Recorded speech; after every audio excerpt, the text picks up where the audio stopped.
That's a question. That's a good question for the assessor, since, but, you know, the basic, that 7,100 includes taxes, delinquencies, things of that nature. My guess is the assessor will look at it as, you know, what was the true value, not necessarily the purchase in this case, but I don't know that for sure. That is a question to ask later on. Well, I think the future owner of the property needs to know that too. Yeah. Are there any questions or comments from the board? Are there any questions or comments from the public? Would former Supervisor Lucy Thine like to make any comments? I want to give you that courtesy. Thank you, Marita. That's very nice of you. No, you have to get up and identify yourself. You don't get a freebie here. I know, there is no free lunch. My name is Lucy Thine, and I'm president of Habitat for Humanity Calaveras. With me today is my vice president, Noel Helmbrecht from Angels Camp, and of course, Frank Meyer, our executive director. And we're just looking for approval from the Honorable Board of Supervisors. So one of the conditions we put on it, that you drive the first nail in the house? I'd be honored to do that. Thank you. Steve? This is a great project, and I'm glad to see it reach this level. Would like to take the honor of making the motion to approve the minute order. I would like the honor of seconding. On discussion on that item, I'm pretty familiar, since I live in that neighborhood, where that particular lot is. It's a beautiful lot. I think that my only request would be that you try to find a family that has maybe a larger family, so that it can be a house that is comparable in size to the houses that are on each side of it, so that it would not be as it would not. I'd have to phrase this carefully, but it would not do service to the adjacent properties if you just built one of the 2-bedroom, 1-bath houses that I've helped dedicate and stuff in other areas. I know you have a multitude of needs, and but one of the requests that I would have is that you build something that is commensurate in appearance and size to the adjacent properties. Good point. Mr. Thomas, there's CC&Rs on this property. You'd probably help us with that. Well, the CC&Rs for Copper Cove subdivision really they only require a minimum size of 800 square feet, and I think that on both sides of that lot, you've got fairly new homes, albeit at this particular time they might sell for $200,000, but I know that they sold previously for $400,000 or more. It just we can't do these things without having some sensitivity to the impacts of future home values and the adjacent properties. That's in no way intended to be an edict of any kind. Just show some sensitivity, please. Thank you. Okay, I have a motion. I have a second. All in favor? Aye. Opposed? Passes on a 5-0. Thank you very much. I want to ask one question, if I may. I presume from your statement on there, because in the minute order I left a blank, that there were or were not any additional terms or conditions. There are no, other than verbal terms and conditions about, correct? So there were not any. Okay. Thank you very much. I'd like to take a 5-minute break. We are having technical difficulties. Thank you. I'm sorry. Really losing it. I'd like to move to item 14. Thank you. Good morning, Colleen Tracy, Health Services Agency Director. The item before the board is a minute order to authorize approval of a new agreement with the County Medical Services Program. This agreement would be for the period July 1, 2010 through June 30th, 2014, but it includes automatic one-year extensions. The last agreement was signed in 1995, amended in 1996, and the reason for the new agreement is primarily to correct a number of obsolete references. The program had previously been administered by the state and is now administered by the governing board. There's some changes in terms of eligibility allocation, methodology, etc. This County Medical Services Program is a shared risk pool of 34 counties who back in 1983 had a population of less than 300,000 persons. It is the means by which the county carries out their Welfare and Institutions Code 17,000 obligation to provide health care to persons who are medically indigent. These are primarily individuals who are low-income, childless adults, 19 to 64 years of age. The board item describes in a fairly summary fashion the major changes that have occurred over the years, notably in 1991 when the counties became solely responsible for the cost of medically indigent adult care in California. And the cost, this is actually a good deal for the county, okay? It costs us about $944,000 a year to participate. That cost is specified in statute. At the time, the realignment revenues and the risk associated with this program participation was created. The 07-08 benefits that were paid out for Calaveras County residents were over $2 million. The program is at all-time record enrollment, including in Calaveras County, and so it was probably at least over $3 million. So we're putting in a little less than $1 million, and we're getting benefits paid out between $2 and $3 million a year. As you know, the contract specifies, as does Welfare and Institutions Code, that participation in the County Medical Services Program does not relieve the county of its obligation. If there were any residual obligation after CMSP services were provided, the county would be obligated to provide care or pay for the cost of care under specific circumstances. As a result, we do have in 2005 adoption of a local medical care aid standard. I think one of the notable changes in the contract is in eligibility administration. The county social services departments in the 34 participating counties administer, as they do the Medi-Cal eligibility process, they administer that for the County Medical Services Program.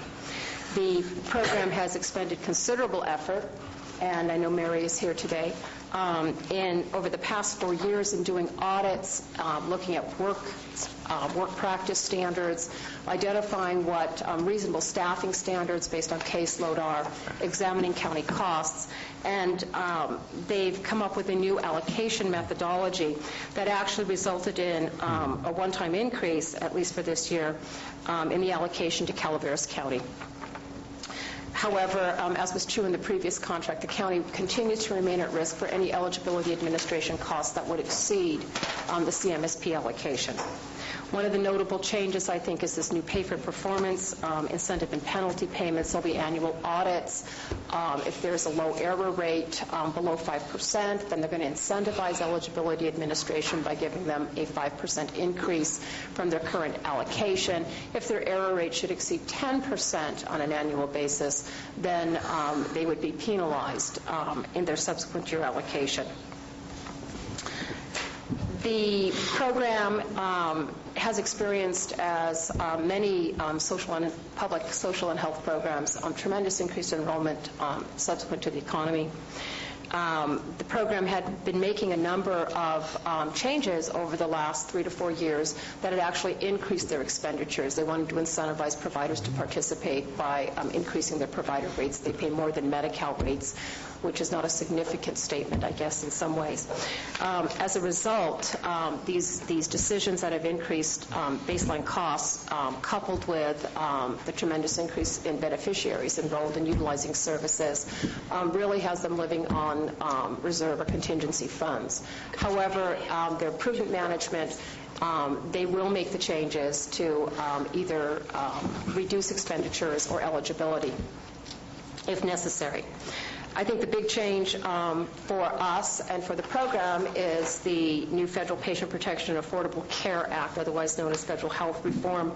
The state has already proposed through a federal waiver renewal to begin expanding eligibility to persons up to 200% of federal poverty through Medi-Cal. The LAO, the Legislative Analyst's Office, recently issued a report analyzing the impact on state health programs, in which they identified a reduction in medical indigence for counties as a result of the expanded coverage, and undoubtedly, and perhaps not unreasonably, the funds to support the increased cost of care as those people are made eligible are expected to come from the counties, who are now currently responsible and paying for that care. What I think we want to be careful of is that it is limited to those funds that are currently being used, health realignment funds that are being used for the CMSP program in medically indigent care. That $944,000 represents 59% of our health realignment in Calaveras County, and that is the only discretionary source that supports all of the rest of the health department core services. Approval of the contract has no impact on the county general fund. The health realignment is received by the county and is then utilized to offset our legal responsibility for CMSP cost participation. And I will answer any questions. Are there any questions from Steve? I have a couple questions. Steve. Oh, I'm sorry. I have just one question. The briefing packet here says that the number of beneficiaries in Calaveras County increased 97% over the last 3 years since June 2007. That's a pretty hefty increase, and you referred to it being related to economics. I'm curious what the constituency is that's sort of falling into this category. Who in this county is winding up under this program as a result of economic distress? It's people who have lost employer-sponsored health insurance and could not afford to pay their share of COBRA participation. It is persons who are primarily medically indigent adults who are unfortunate to have either a chronic or a catastrophic health condition of some type. The leading diagnoses that are paid for this are injuries, cancer, cardiovascular disease, and that's really not an unusual combination for any health insurance plan. So that's basically what's happening here. There isn't any particular niche group that has come out in terms of the demographics, et cetera. This program's beneficiaries and persons who utilize it are very much based on a need for medical care. People don't enroll in this program, et cetera. The way we're enrolled in our health insurance programs now and utilize it as needed, people tend to go on and off this program based on their need for care. So it's a combination of people needing health care and people being low income at this time. Any geographic distribution? Are there Not areas of the within the county? One of the things we've asked the program to do is to improve their county-level reports. You'll note that the expenditure data I have is 07-08. The only reason I have more current eligibility data is because the county welfare department determines that and was able to provide me with that information. But we have also been desirous of understanding more about the population that uses these services in Calaveras. Thank you. Gary. I had a couple of questions on the contract itself. Jim, you went through this contract? Yes, I did. My questions pertain to Article 3, subparagraph B, item number 2. Could you tell us what page you're on? I'm on page number 3. Okay, thank you.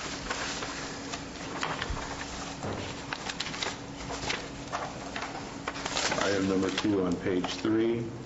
It talks about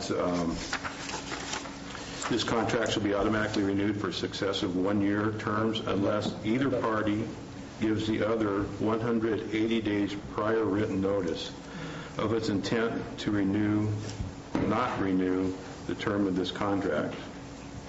Then you move down to number 5, and it says this contract at any time without cause at any time and without cause upon 120 days prior written notice may be terminated.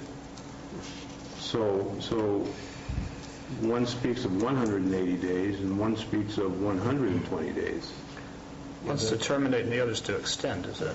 The paragraph 5, the phrase notwithstanding any other provision of this contract that prevails over the paragraph 2.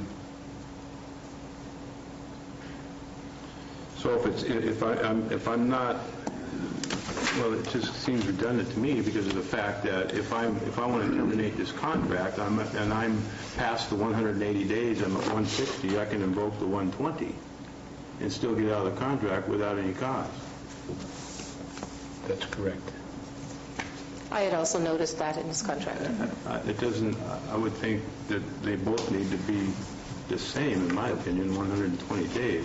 Our experience has been that state contracts are generally quite inflexible. However, if the board desires, we could still negotiate that provision. Well, I don't want to hold this up, but I just... My interpretation of it, Supervisor, was that subsection 5 was intended to be without cause, and even though the way subsection 2 is worded, it primarily references various causes for compliance, etc., in other subparagraphs. That was my interpretation of why there was a difference. One was just a general, you can term without cause 120 days. The other says you can term on 180 days or as provided through these various other cause-related reasons.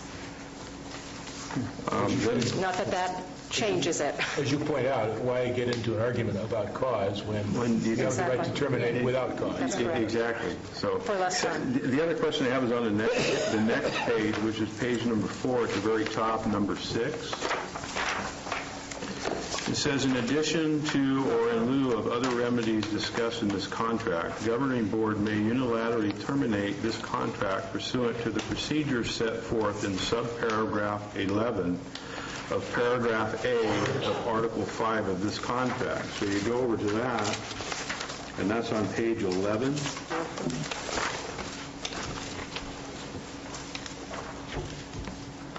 And that's the abuse of eligibility certification. This is a very important issue to the governing board.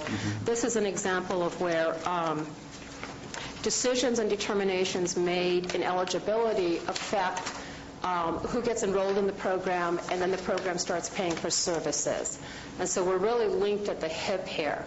And so a primary concern over time of the governing board has been to assure that appropriate eligibility determinations are made, basically that people are not being enrolled by a county welfare department in the CMSP program when they may be eligible for Medi-Cal or also for SSI through disability provision.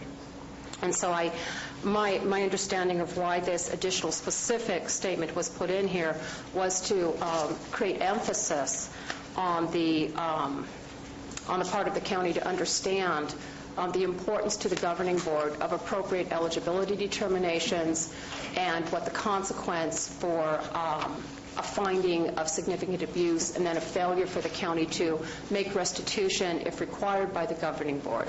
And that's my understanding of why that additional specific provision for termination with a specific reference to the eligibility abuse, as they call it, is provided in this contract.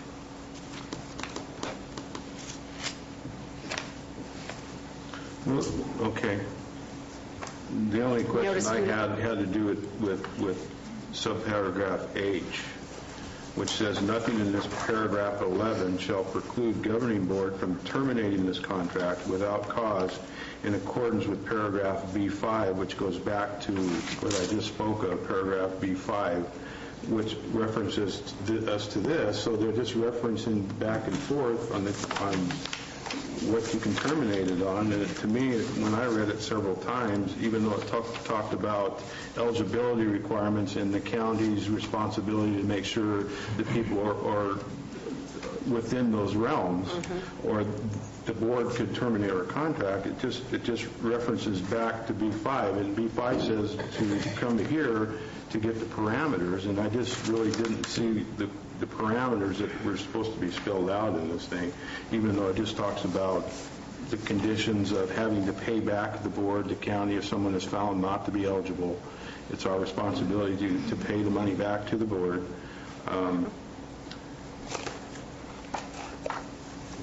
However, I don't want it to hold up this contract. I just want to point it out that I don't think I think it's kind of redundant here in what it's spelling out to do. Well, the contract is notable, I think, in my experience, for the number of specific termination provisions that are in here. And I think it is... unusual for that, you're right. I think it is, again, a very specific, informed intent on the part of the governing board to assure that the counties understand the specific bases, and so there is some redundancy as a result in here, the specific bases by which they may terminate their agreement. And as a result, you see both redundancy and you see this specificity in it. But that was the intent. That is intentful. It would be extremely significant to any of the counties that participate in this program for the governing board to terminate them, because we would have to set up a network. We'd either have to directly provide care, or we would have to contract with a network of independent providers and administer claims, authorize services, and that's just not primary care and basic medical surgical services, but a broad array of services that we would need to set up. And so it's tangible. It's also indicative of a recognition that the decisions that counties make in eligibility, again, have a tangible impact on the cost of services. And therefore, you see most of the changes are around the specificity and termination and the eligibility provisions. You'll also see they incentivize through eligibility. If we're timely in making determinations, referrals to eligibility for SSI disability, and then make the appropriate aid code changes so that their eligibility for CMSP is promptly changed, which then basically shifts the responsibility for health care to another payer, that there are incentives built in. And so I think over the 4 years that the program looked at the eligibility process, they determined that that was the significant gateway and a major aspect of cost control for this program. Thank you. So you would like to just proceed? Yes, I move the motion.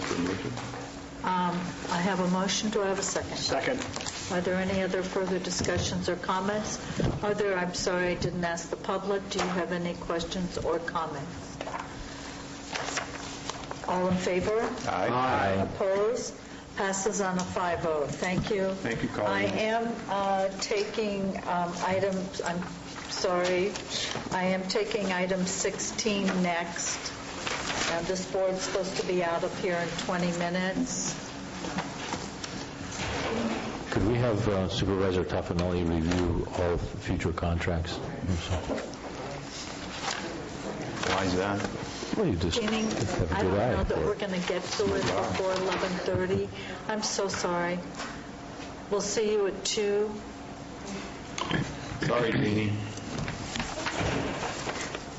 That's item 15. Yes.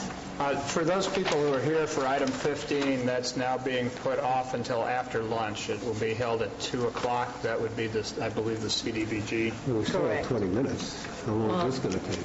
Tom, it could take 15 minutes. Yeah, this will take more than, we won't have time to complete. We won't have time to complete. So when are you going to do this? After lunch?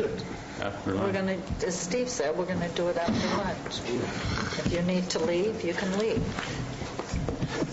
Sorry for the long wait. Apologize. Thank you. I'll be real brief in interest of time. Shirley Ryan, County Administrative Office. Jonathan Edwards, Rich Malone are here today to discuss the item of issuing a tran for fiscal year 2010-2011. As you remember, we issued one for 9/10 very successfully, and I'll let them go through it, and then if you have any questions, we're all here to address that. I just want to let the TV audience know your televisions are not out of whack. The camera is, so the color's a little off on your clothes. You're not Color's my wearing tie, I don't know. I'm not sure what you're wearing. So, okay, well, good morning, everyone. So we're here to talk about a possible 2010-11 trans.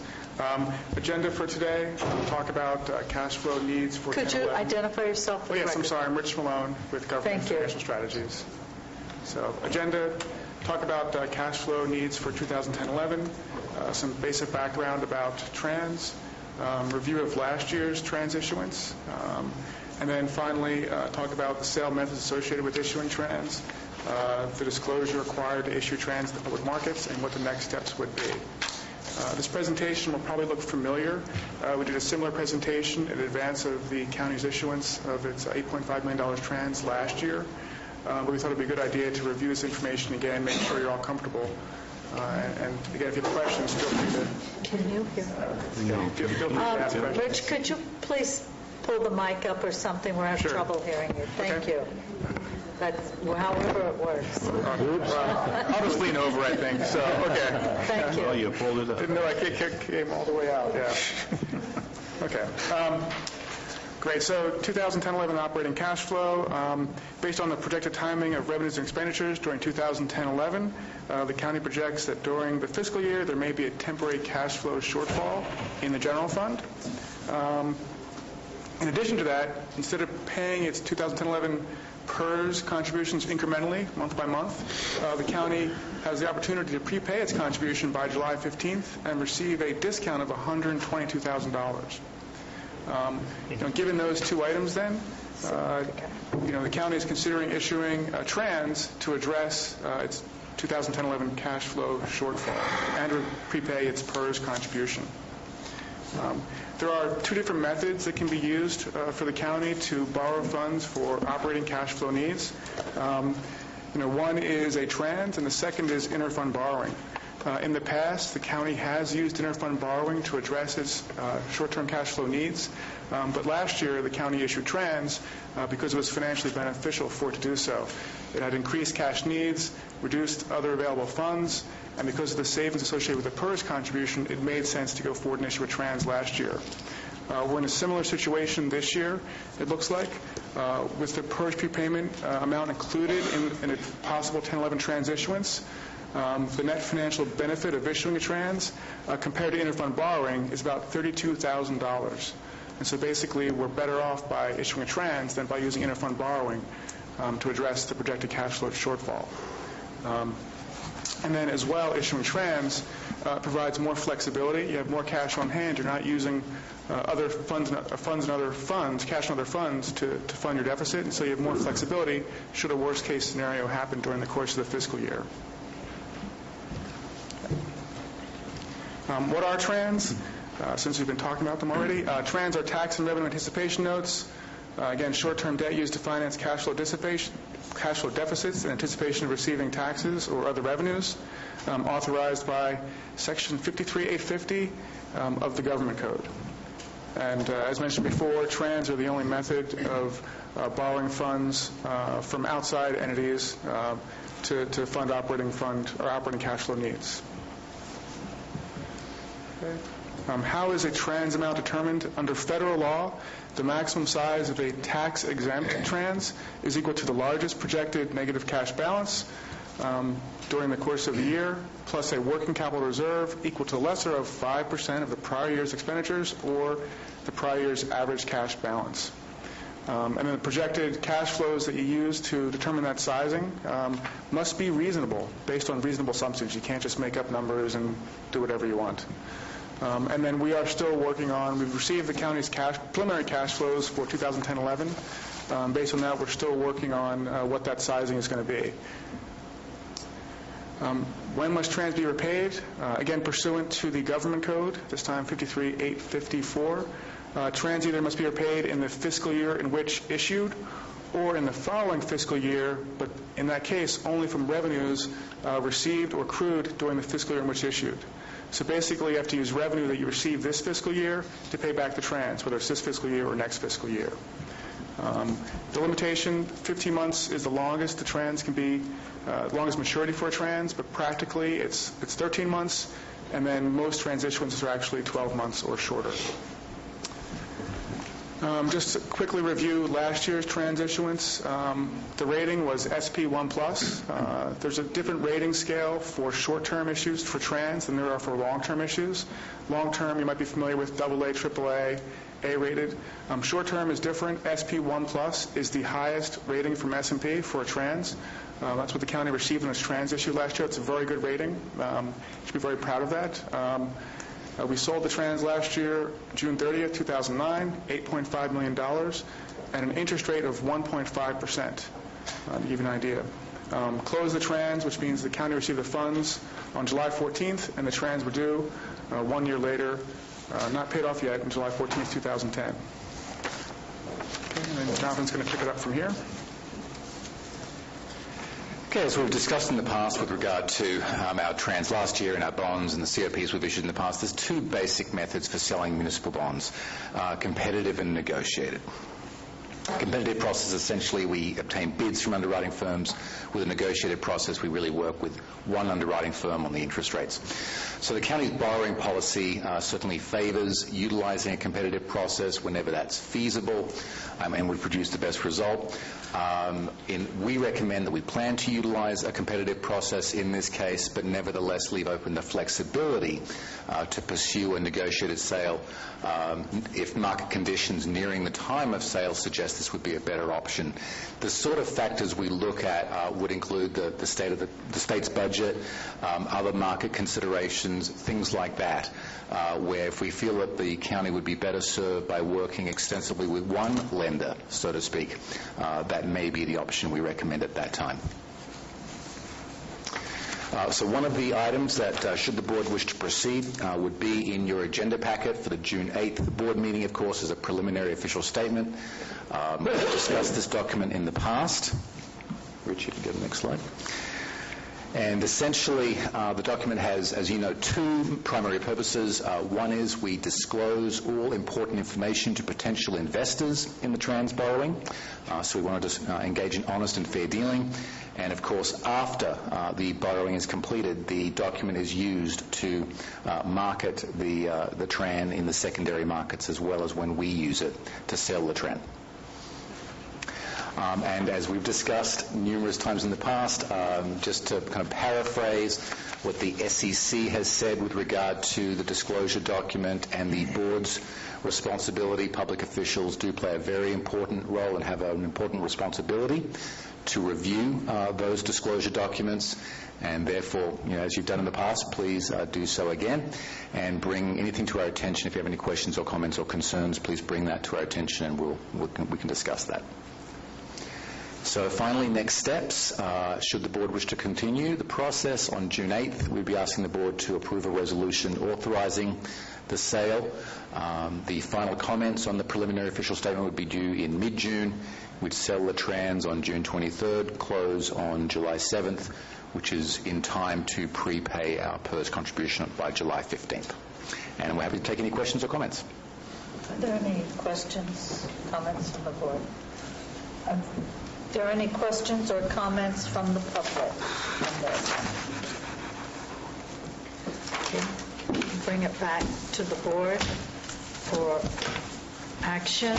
Does the board want to pursue the issuance of the trans as our option for cash flow? I would be a yes on that. Okay, May. I'm a yes. I'm a yes. Then will one of you please give us the motion? I think this is informational only, isn't it? Right. Is it, I thought This we is need just to... giving direction. Just giving Just direction. bringing Okay. it back Until June 4th, Got it. Yeah. 8. or 8th, excuse me. Okay, so Proceed. it's a wrap.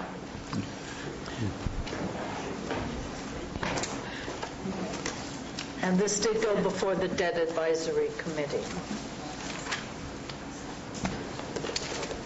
Okay, it did go faster than I thought. You but told me to go fast, shoot. you went fast. God, thanks, Jonathan. Thank you, Rich. Okay, this board... Do you see another item that could... No, I didn't. When? Okay, then, well, We have item 19 after 2 o'clock, so this board is in 15 recess and 19. until 2 o'clock.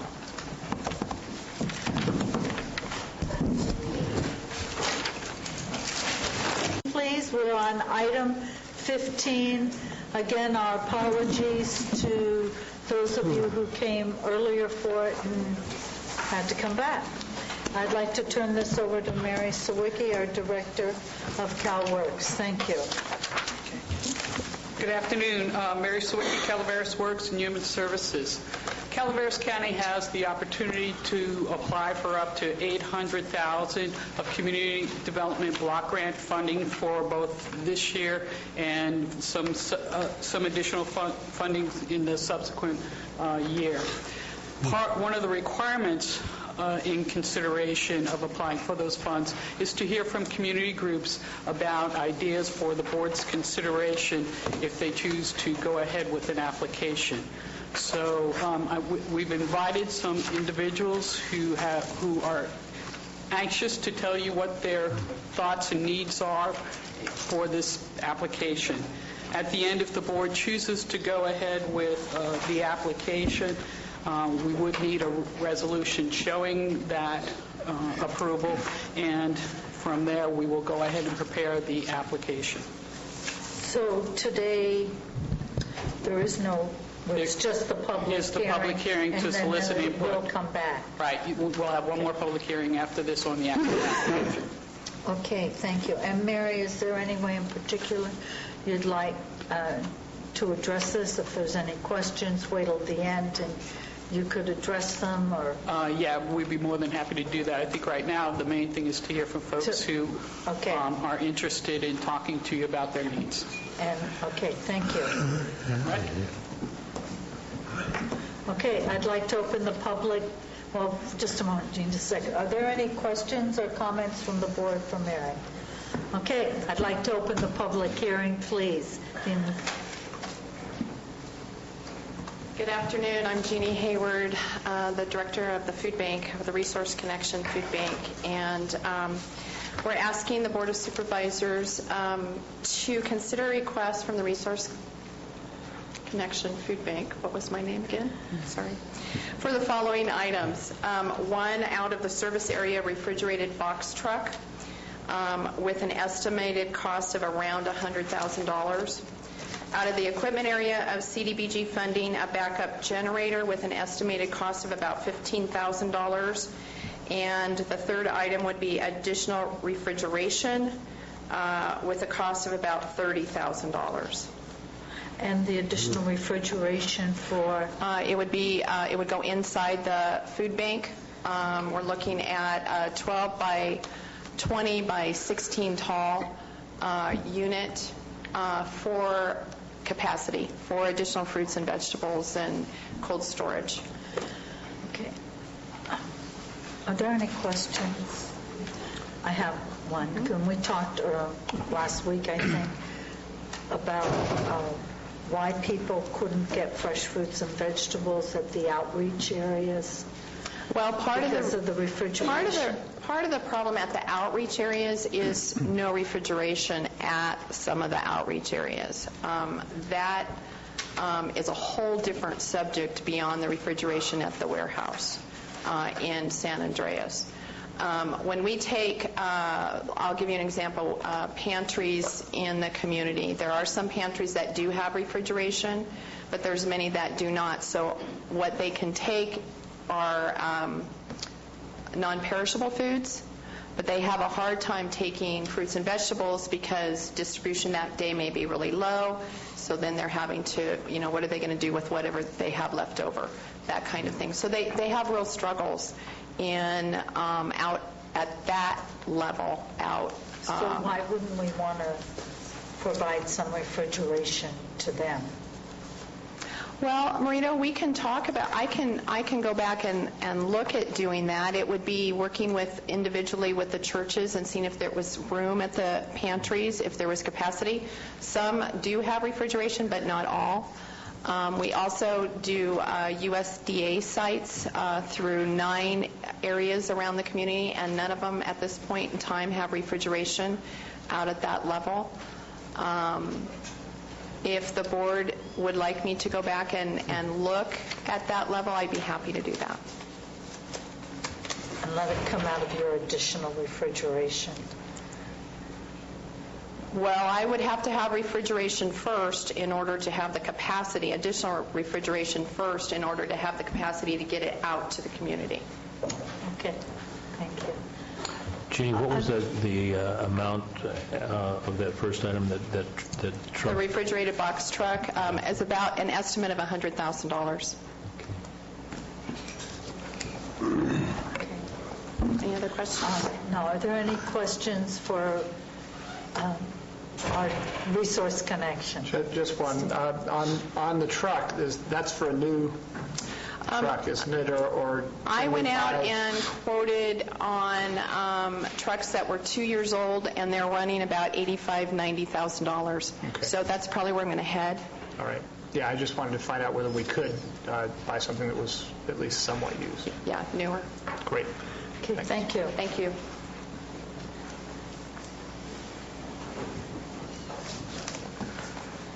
Good afternoon. My name is Mary Finnegan, and I am the current interim director for Mother Lode Job Training.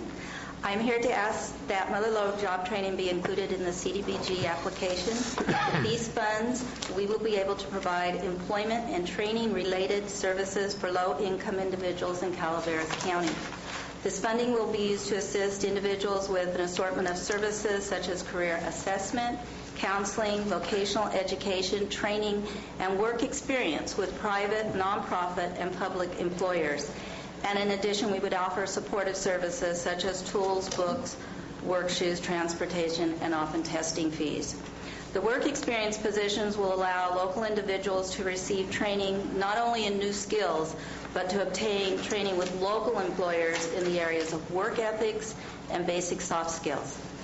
Expected outcomes would include movement from unemployment, public assistance, or underemployment into unsubsidized employment that will lead to self-sufficiency. Mother Lode Job Training has been providing services to the Calaveras County residents for over 25 years. Our primary source of funding is the Federal Workforce Investment Act, and under this act, our funding has continued to dramatically decrease since 1998. The Act focused on the development of one-stop centers where individuals can obtain assistance with job search and career research activities. Locally, I just wanted to update you at Job Connection Calaveras. Within the last 9-month period, we've seen over a 26% increase with over 1,000 customers using our services. In addition, during the same period, we have had a 64% increase in visitors to the center with over 3,600 visits to the Job Connection. So with the continued reduction of funding, Mother Lode Job Training has minimal dollars to assist individuals with job training, work experience, or supportive services. With the funding of CDBG dollars and continued collaboration with the other local agencies in Calaveras County, we would be able to provide these much-needed services to local residents. Thank you. How much are you asking for? Well, we would take whatever. When I knew you were going to ask that. We would like it $300,000 for approximately 70 individuals. When I talked with Larry, he said, ask for whatever. All right. So I was kind of fluid with that, depending upon what is allowed. Thank you. People who don't know her, this is her first appearance for us, and she only came into this position a week ago. All right, so please bear with me. I should tell you that she has distinguished herself over a lot of years as the one-stop manager in Sonora, over in Tuolumne County, and is a very welcome addition in this new role, is greatly celebrated by staff and community people alike. Thanks for being with us. Thank you. Mary, what was your last name again? It's Finnegan. It's Finigian. Good Polish name. No.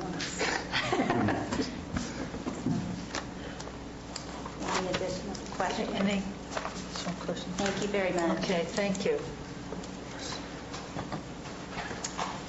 Does anyone else have requesting funds?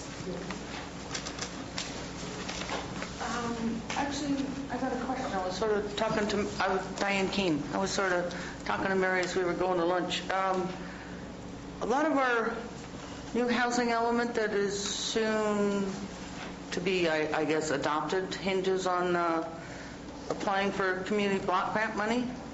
And one of the things that sort of hit me that maybe you should think about doing is starting early, because you generally have to accumulate a lot of information. Tuolumne County seems to have a nice system in place because they also rank the projects by points. Then it goes to a committee, actually even before it comes to you and stuff like that. But a lot of the funding on our new housing element hinges on community block grant money. So where's the system of priority? I mean, I do realize the county has different priorities, but somebody needs to rank them and stuff like that. And not everything is always, I'm not sure if I'm explaining, but not everything hinges on housing. You could actually apply for block grant money for a new firehouse, anything that fits the national objective that the county wants. So what's going to preempt what provisions that are written into our new housing element for training or anything else? I think we have a problem there, because you're writing stuff into the new housing element as one criteria. The right hand's doing one thing and the left hand is doing something else, and that doesn't quite seem right. So I think we need to refine the process a little bit more, because I know a lot of you don't pay attention to the housing element, but it is there, and there are time frames in there. So the other thing that hit me in the housing element, which you sort of saw, is we have a lot of different, and it involves applying for block grant money, but it's coming from different departments. Sometimes it comes from planning, sometimes it comes from administration, sometimes it comes from Mary. Seems like it would be a little bit more efficient to have some sort of central I don't know, committee, department, one person that's going to coordinate some of this stuff that you're writing into our housing, soon-to-be housing element. We got too many people, too many departments that are supposed to be applying for block grant money, and I don't see any of it here. Thanks. Thank you.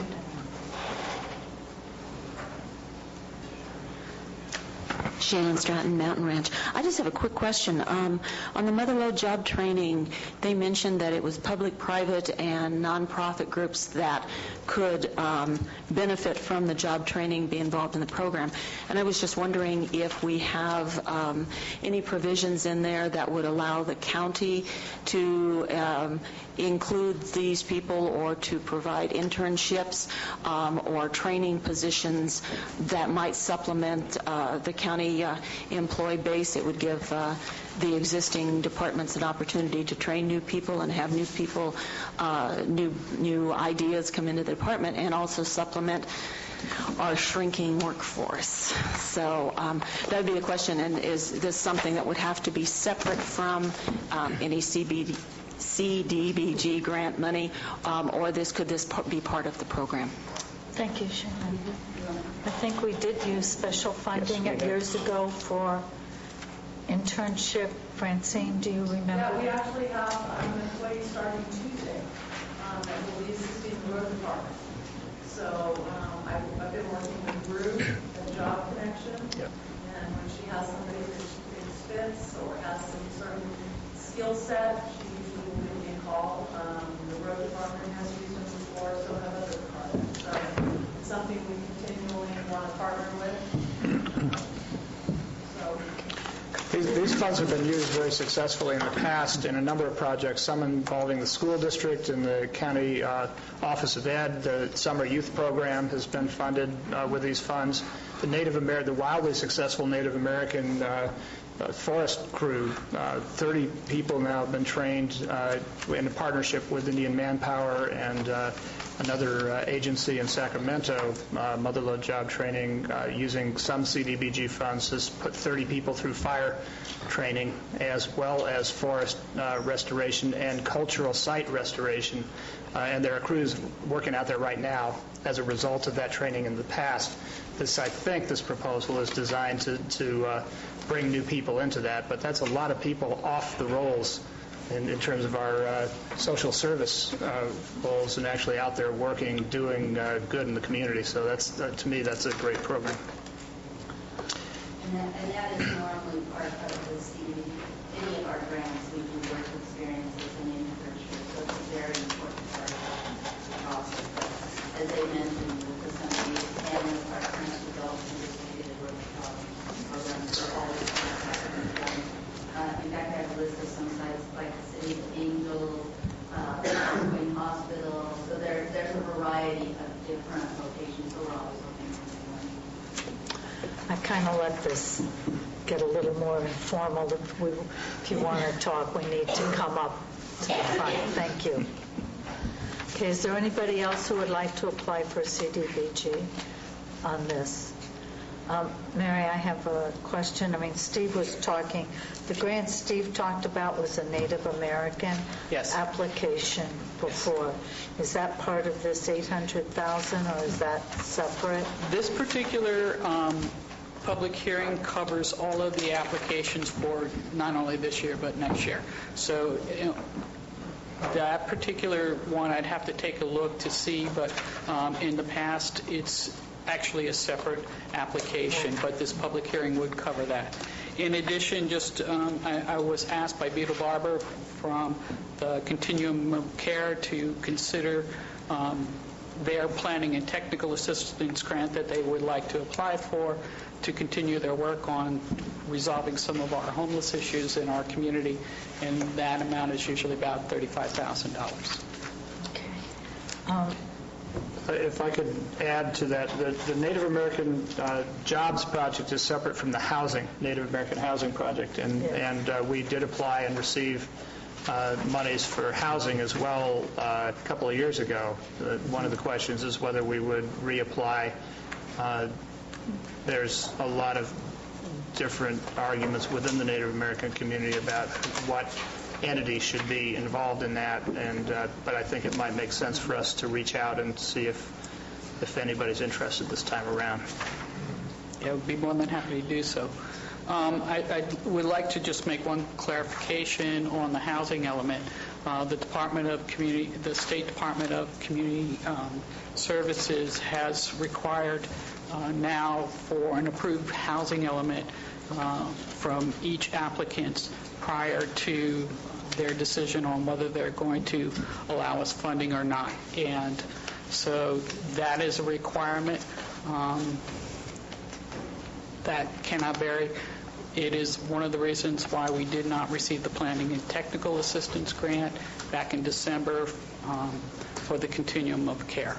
So our hope is if it all goes well and it's approved, the date that this application needs to be in to the state is by June 25th. And would that mean that we would need an approved housing element by the 25th of June? Yes, as well as the environmental ruling. Really on that, where does that stand? It's up to Mr. White. Can we meet that deadline? We're trying. I just want to make sure that we're not having a kind of moot moment here. We've actually established a schedule that would meet the deadline, assuming one public hearing at the Planning Commission and one public hearing here. Again, once we get into the realm of the public participation part of this, you can't always expect what the outcome's going to be, but that is our plan. But, I mean, we're sort of moving off topic, but that just means we approve it, doesn't mean that the state does. Well, we already have a letter of compliance from the state. Right.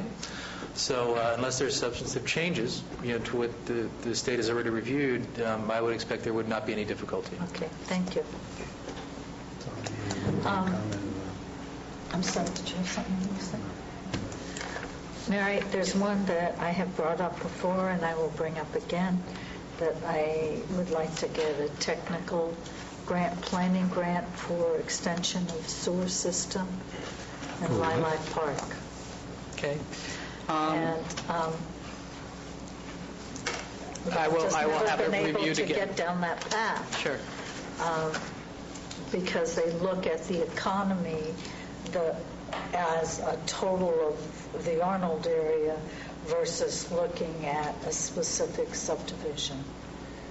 And Okay. I will take a look to see what when the NOFA comes out for that, about what the rules are for that, Thank you. and get back with you. Sure. I have it down. are there any other, Steve? Is there anybody else out in the audience that wishes to speak before I do? All right, given that, I've been involved in a number of discussions about how to use this kind of poverty money. This is means-tested stuff, and this certainly has been part of the discussion of the Calaveras-Mariposa Community Action Agency, APCA, as well.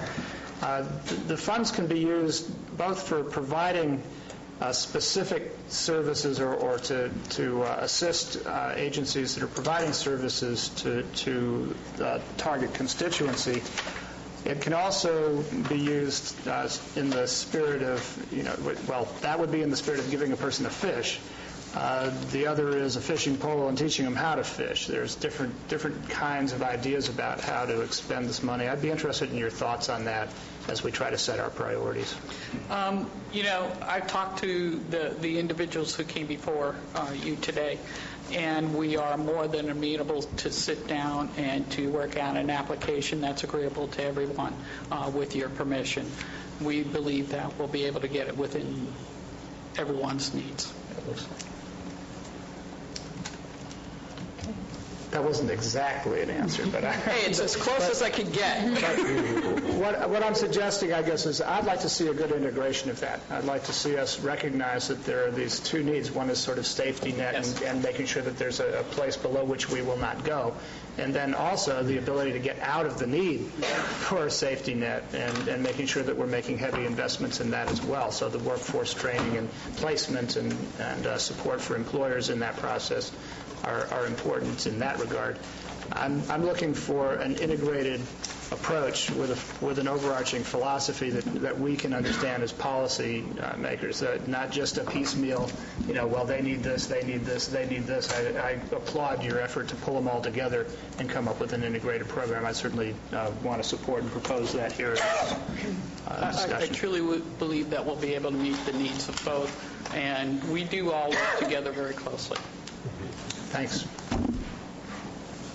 Okay. Are there any other comments? All right. Thank you. I just have a question. Yes.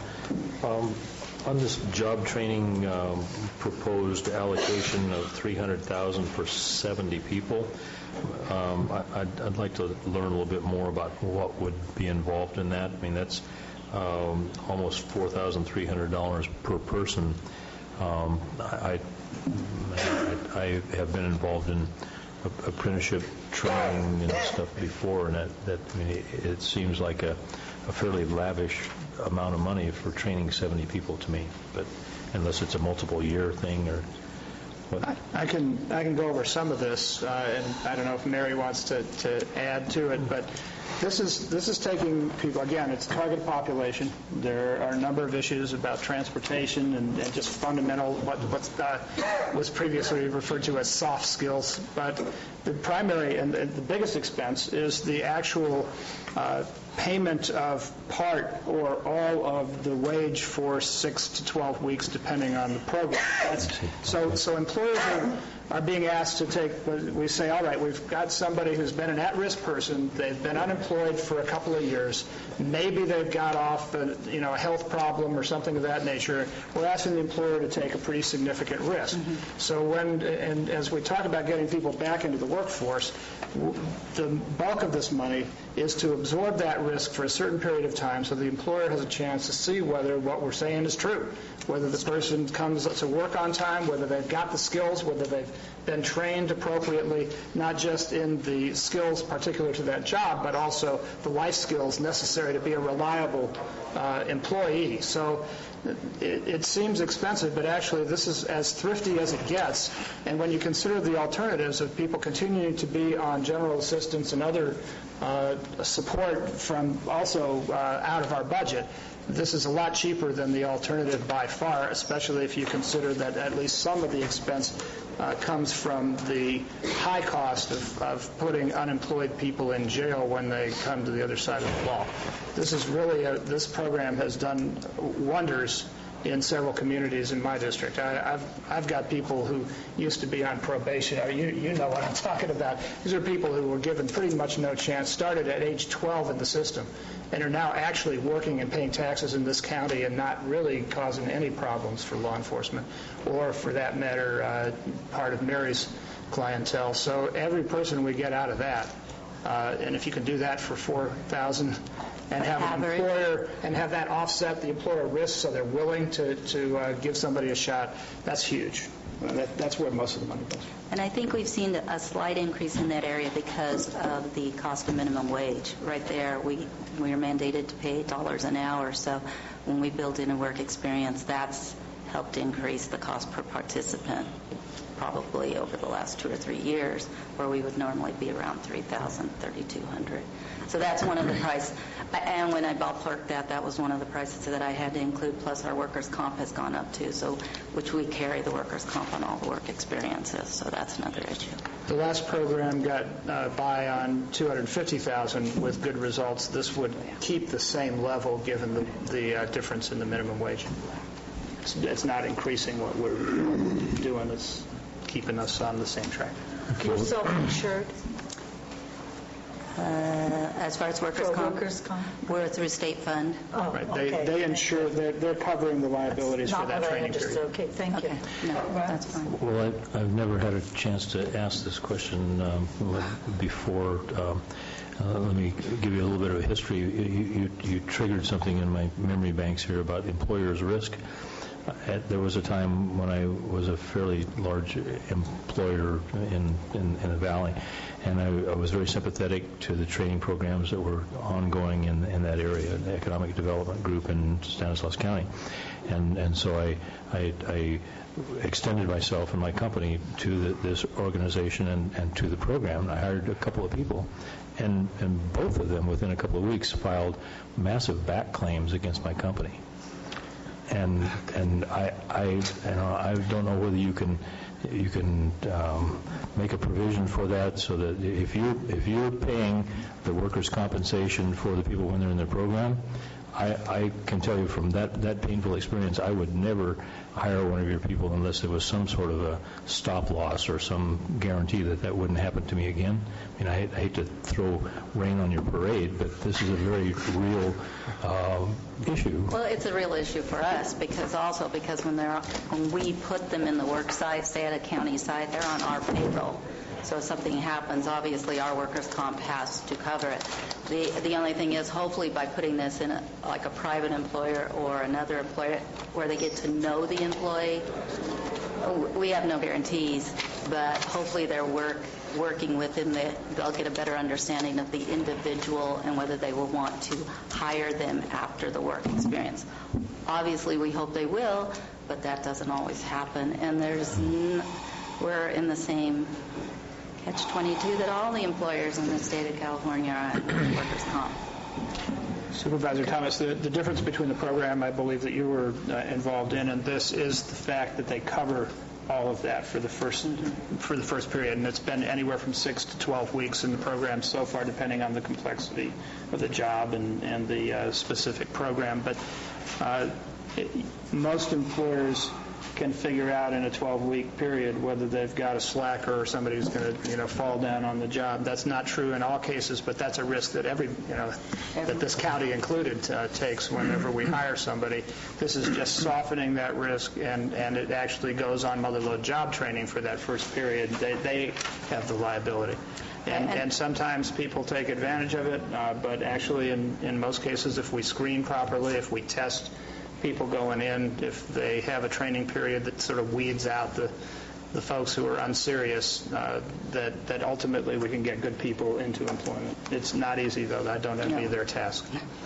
And I think you might have been referring to on-the-job training, which is where the employer actually hires the individual, carries the workers' comp, and Mother Lode, well, any of our programs could reimburse up to 50% of the wages. That liability does go on the employer. Okay, we're sort of getting off track of where we need to go. Okay. Thank you. I mean, that's not you, we are. Okay. Don't want you to think it's you. It's the board. First step, and I'm already on track. Okay, thank you. All right. Are there any other people who wish to make a presentation for some community development block grants? Okay, thank you. I'd like to move to item 19. I want to do review of correspondence. I asked about that, and I was told no. There's not a resolution here. It's just a public hearing. There's no resolution. To move forward with the application, that's all. You need some board direction. You just need board direction. I'll poll the board. Thank you. I'm a yes. I'm a yes. Move forward. I move forward, but I would like all the competing applications to be graded by staff, basically Mary and the administrative office, and have a recommendation come back to the board, rather than just what we had here was just a bunch of requests and no coordination. So I would like a definitive recommendation to come back with it. I think that's what Mary was suggesting. Okay. Mary, it's a 5-0. Thank you. All right. I want to move to item 19, review of correspondence, so that the clerk to the board doesn't have to leave and then come back. And Russ, start with you.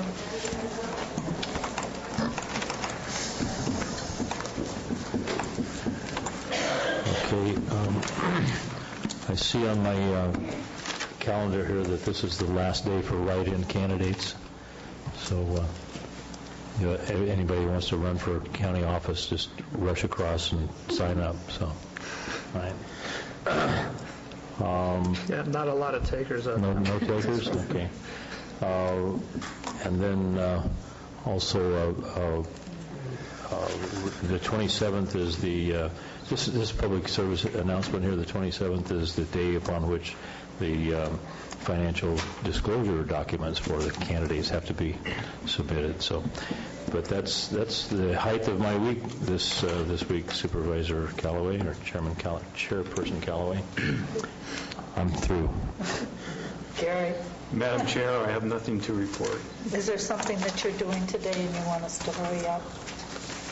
Yes, at 3:30 I am going to be at the Red Barn annexation dedication across the way over here. I'm expected to MC the event. So. Okay, thank you. That's a hurry. When you get done here, you can rush across over. I expect to see everybody there. Supervisor Walensky. Tomorrow morning I have a job training board meeting. I have on Thursday the interjurisdictional meeting regarding fleet management here. We have the forest contractors co-op meeting on Thursday evening, and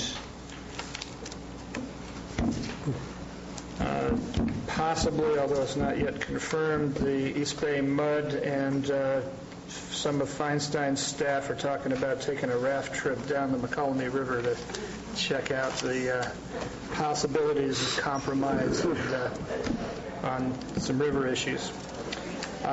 Also, on Monday, I'll be speaking at the One Point Cemetery for Memorial Day observations. Supervisor Tryon. I'll be attending a meeting tonight at the Bret Harte High School Theater on the Wagon Trail project, which is the Highway 4 project between Angels Camp and Copperopolis. And are you going to the chamber function? I will attempt to attend the chamber function in Murphy's on Thursday.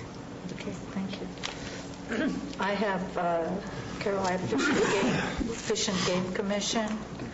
tonight, juvenile justice. On Thursday,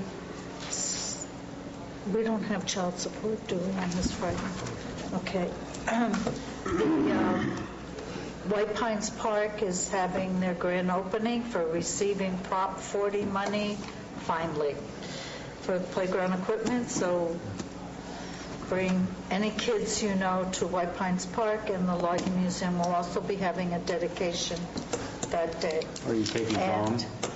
Yeah, I'm going to put them on the slide. Actually, no, we've got him on the dunk tank at the Tiger Fest. That's what. Okay. Ms. Boyce, do you have anything? Nothing to report today. Mr. Jones? Okay.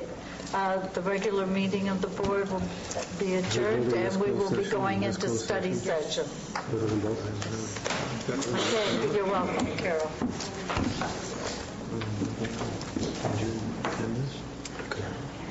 I would like to state that the slide presentation is just maybe a little bit for discussion purposes. I think Fran did an excellent job in her board packet, and I think, to me, it clearly defines GASB 45 and the financing arrangements, because there's always more details to something, but it's not, everyone's not as interested in the detail, but we're just trying to simplify it a little bit in the slide presentation.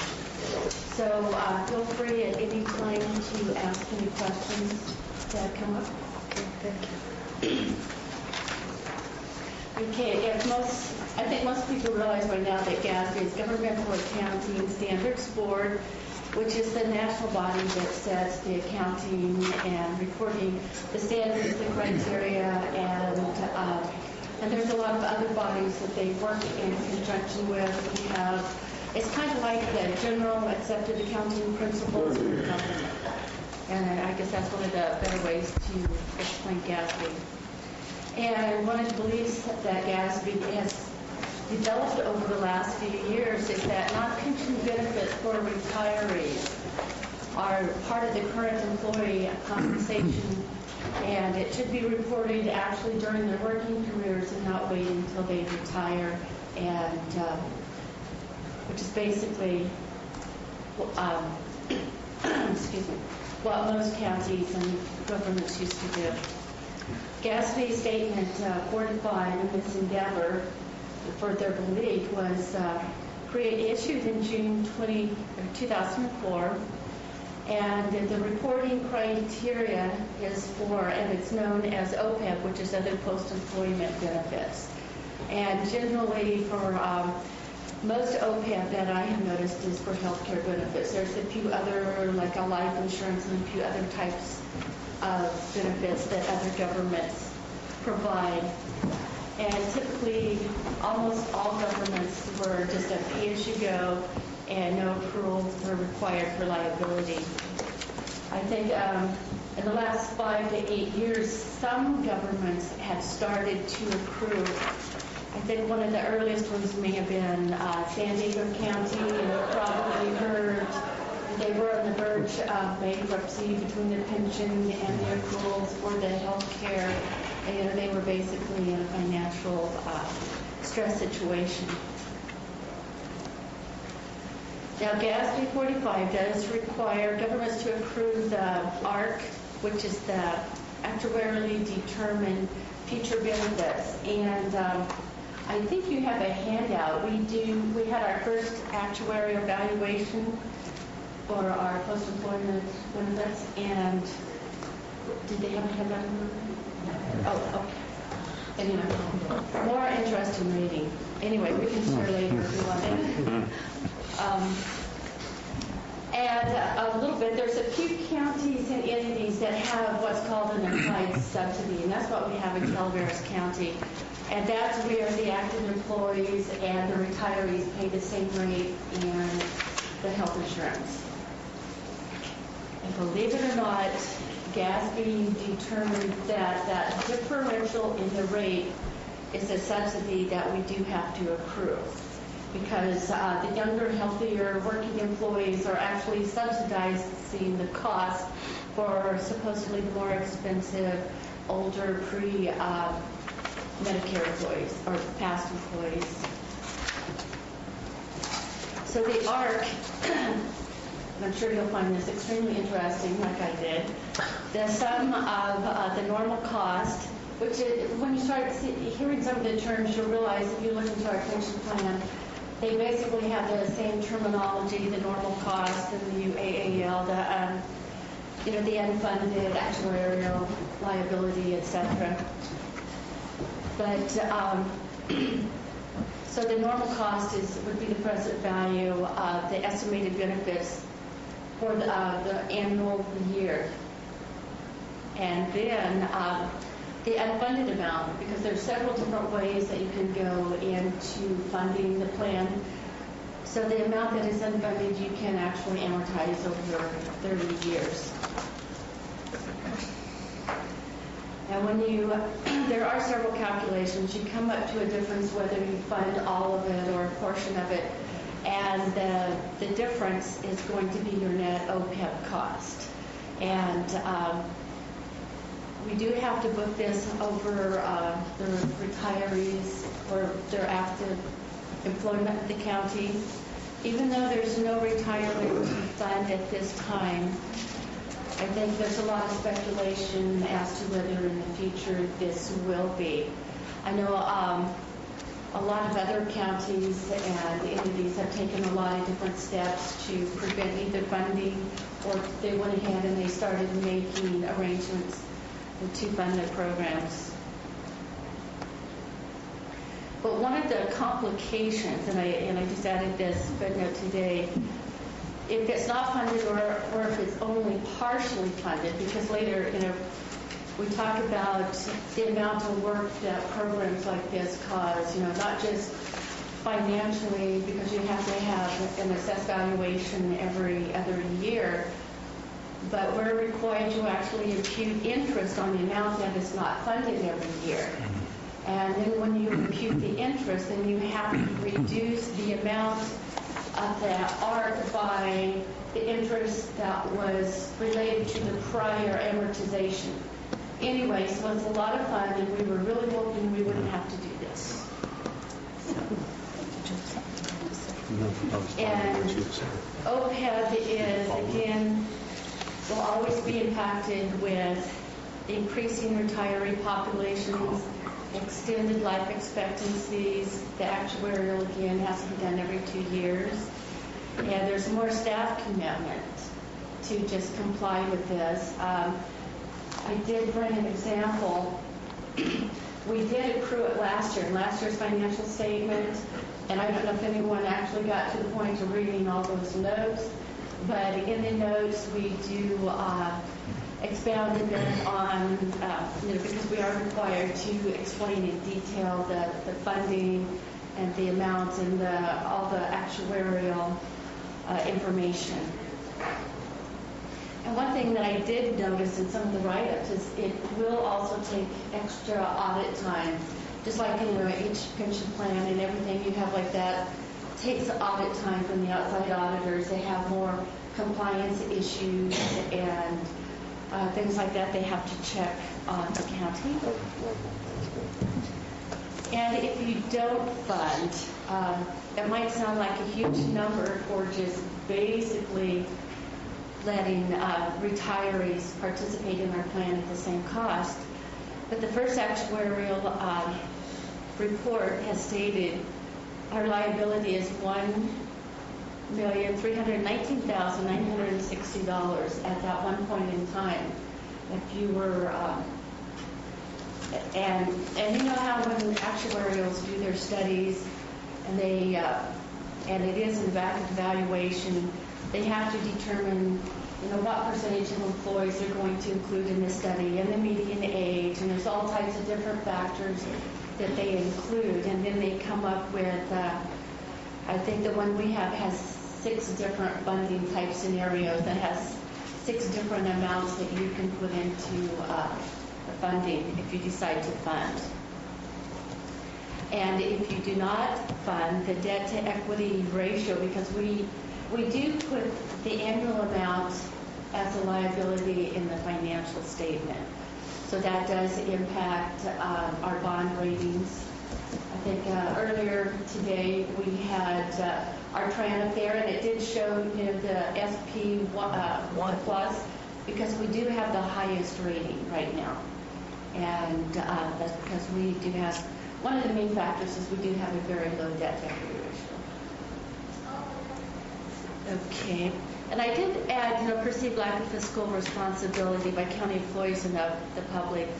And I think a lot of the public would deem, if you make a promise you're going to provide benefits for employees, then you should put your money where your mouth is and back it up and plan accordingly. So I think if you don't do that, then that could be a negative consequence.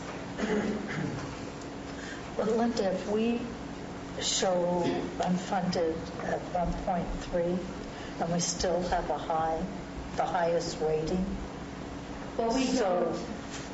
Right now, we don't have that in there because when you first, but this just became effective for last year for this county. And the unfunded amount, we are able to start the beginning of the year with a zero unfunded amount. But you do have to amortize it, and of course we would do the longest period, 30 years. So if it's amortized over 30 years, you have to recognize 1/30th of that every year. So you have the normal cost for the current year, and you add the unamortized, 1/30th. And then this next year, then we'll have to impute interest on what we didn't fund for last year. And I think we have, it was about $181,000 that we actually accrued for last year. And again, there's, depending on which method you use, there's different amounts, and you get to select if you want a percent of pay or a level dollar. And again, if you pre-fund retrospectively, and you typically get to put a lump sum into a fund, and it would be a lot less than the actual determined amount over the 30-year period, and that's because you get the benefit of a discount rate for your earnings. So for alternatives, you can basically fund prospectively and choose one of the different methods, or you could fund retrospectively and do one lump sum for all the past and the current year.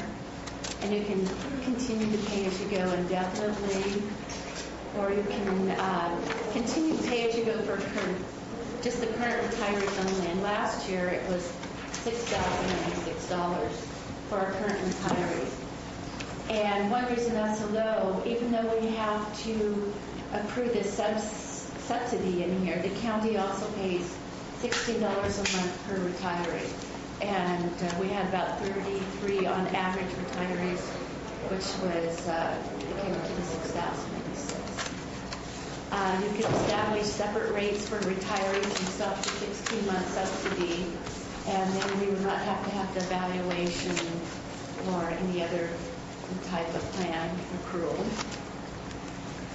Some of the larger counties did that over the last few years. I think with the San Bernardino, Fresno counties, and some large counties have already taken that step. And there's other programs approved by the IRS. I think Frank had mentioned some of those, like the health savings accounts and things like that you could do to set up for employees' future retirement health benefits, and which would get us away from doing a lot of the work in the accruals and evaluations and the funding mechanism in that. And I think we're all aware that there could be other future federal programs out there that could also assist, like the Health Care Reform Act, even though everything hasn't quite been finalized on that plan. So I think basically we're looking for board direction on how you might like to go forward. If you want to continue as is, there's no further action, obviously.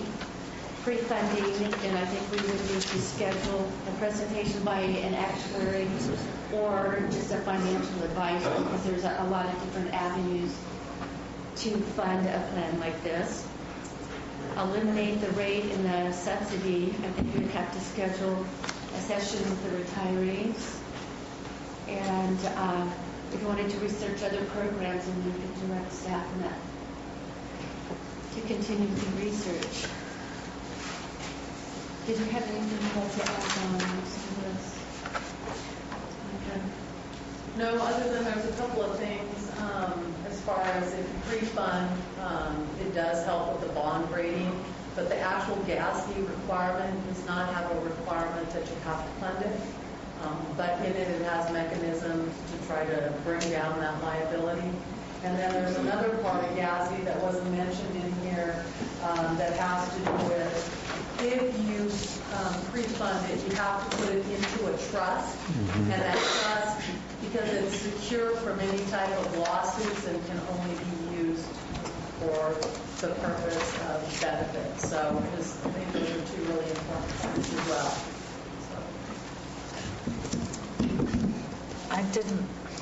Is there any preference that staff has on this?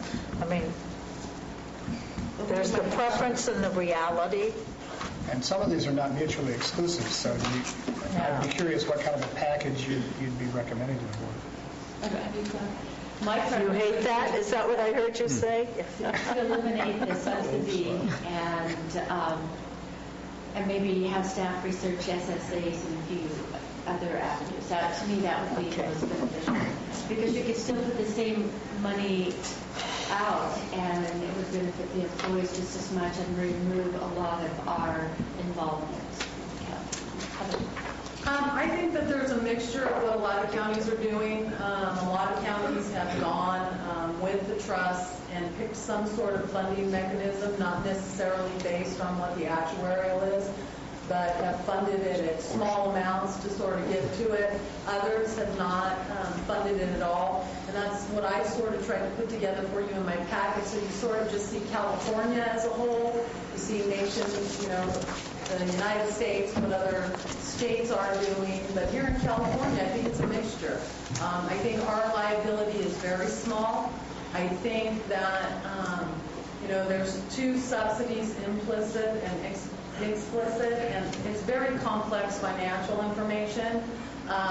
The retirees, for us, we need a new actuarial because our demographics have changed since we did this. So we have 28 people currently that get the $16 a month. And so I think if we pull that $16 out, it will help us with GASB 45, but those retirees are going to need advance notice about us not paying that. I believe they will be very vocal because it is a small amount of money that we can contribute towards them. So I do think while it does help with GASB, I think that the actuarial actually said that there are lots of other avenues that we could go about maybe lowering what our liability is. I don't really have a recommendation for preference because there's so many different options that you have, and we also are dealing with a very difficult economic time. And a lot of counties aren't funding it because they don't have it. When they have to set priorities, this year, last year, they're just not in a position to be able to do that. It is, like I said, it's not in there that it's not a requirement that you have to fund it, but they want to see you fund it. There's no mechanism that really hurts your bond rating right now, but it doesn't mean in the future if you don't fund it at some level that it might not down the road hurt you. So it just depends on how this board feels about having that liability on the book and moving forward through that and to leave a picture of where we are today. And we're going out for a bond next month, this month, for a trans. And it's still a lot that impacts that SP1 that we. So moving forward, what is that? What do you see that doing to that bond rating? I mean, we're pretty conservative financially as a county. And I think eventually it will affect it, and I think it's predicted that they will. there will be some kind of teeth in the mechanism down the road that if you don't do some kind of pre-funding. But you have to look at, what it is we're really dealing with. Right now, I think a year ago we were paying $6,900 annually, and now it's $6,000. So, I think taking small steps to refund it is better than taking none, because I do think at some point there will be maybe some mechanism to deal with those that don't address that liability. Right, remember on the financial statement, we only have 1 year's cost accrued. In 5 years, there will be substantially more. Like the first year, we had $184,000. I have a question. I don't understand at all the actuarial or how this accrual system is working. I mean, if we have $7,000 this year, then why would we be accruing $181,000 a year? I mean, what study says that that's going to ever be our annual cost? We have, I don't know how many retiree employees, and only 28 are on it. Right. I mean, how the heck do you ever get to $1.3 million? Well, that's what, if you'd like to look at the actuarial valuation, it's not based on retirees, it's based on active employees. And